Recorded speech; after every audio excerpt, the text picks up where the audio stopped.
ಹಾಲಿನ ದರನ ಹೆಚ್ಚಿಗೆ ಮಾಡ್ತಾನೆ ಇದ್ದಾರೆ. ಎಲ್ಲ ರೈತರು ಕೊಡ್ತೀನಿ ಅಂತ ಹೇಳ್ತಿದ್ದಾರೆ. ಹೇಳೋದು ಮಾತ್ರ ಅಷ್ಟೇ, ಯಾವುದೂ ರೈತರು ಕೊಟ್ಟಿಲ್ಲ, ಅವರು ಕೊಡೋದು ಇಲ್ಲ. ಸಬ್ಸಿಡಿ ಕೊಡುವಂಥದ್ದು ಯೋಗ್ಯತೆಯೇ ಇಲ್ಲ. 4 ರೂಪಾಯಿ ಕೊಡ್ತೀನಿ ಅಂತ ಭಾರಿ ದೊಡ್ಡದಾಗಿ ನಿಂತ್ಕೊಂಡು ಮಾತಾಡ್ತಾರೆ. ಇವತ್ತುವರೆಗೂ ಕೊಡೋಕ್ಕಾಗಿಲ್ಲ ಅವ್ರಿಗೆ. 31 ರೂಪಾಯಿ ಕೊಡೋದಕ್ಕೆ ಯೋಗ್ಯತೆ ಇಲ್ಲದೇ ಸಾಯ್ತಾವ್ರೆ. ನನ್ನ ಮಕ್ಕಳು ಜಾಸ್ತಿ ಮಾಡ್ತಾರೆ. ಯಾವಾಗ ಕೊಟ್ಟಿದ್ದಾರೆ ತೋರಿಸಿ, ಅಂಕಿಅಂಶದಿಂದ ಯಾವಾಗ ಜಾಸ್ತಿ ಮಾಡಿದ್ರು ರೈತರಿಗೆ ಅರ್ಧ ಕೊಡ್ತಾರೆ, ಅರ್ಧ ಯಾರ ಅಪ್ಪನ ಮನೆ ದುಡ್ಡು.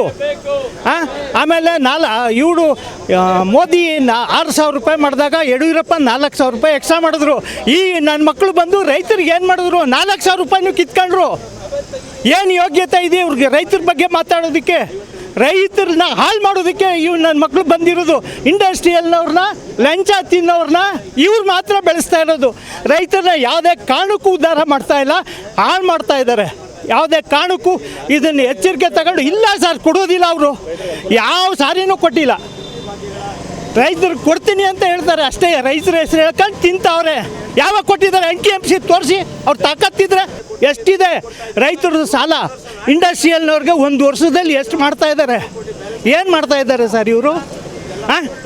ರೈತರು ಇನ್ನಾದರೂ ಎಚ್ಚರಿಕೊಂಡು ಇವ್ರಿಗೆ ಬುದ್ಧಿ ಕಲಿಸ್ಬೇಕು ಅಂತ ನಾನು ಕಳ್ಕೊಳ್ಳಿಯಿಂದ ಮನವಿ ಮಾಡ್ತೀನಿ. ನಾಗರಾಜು.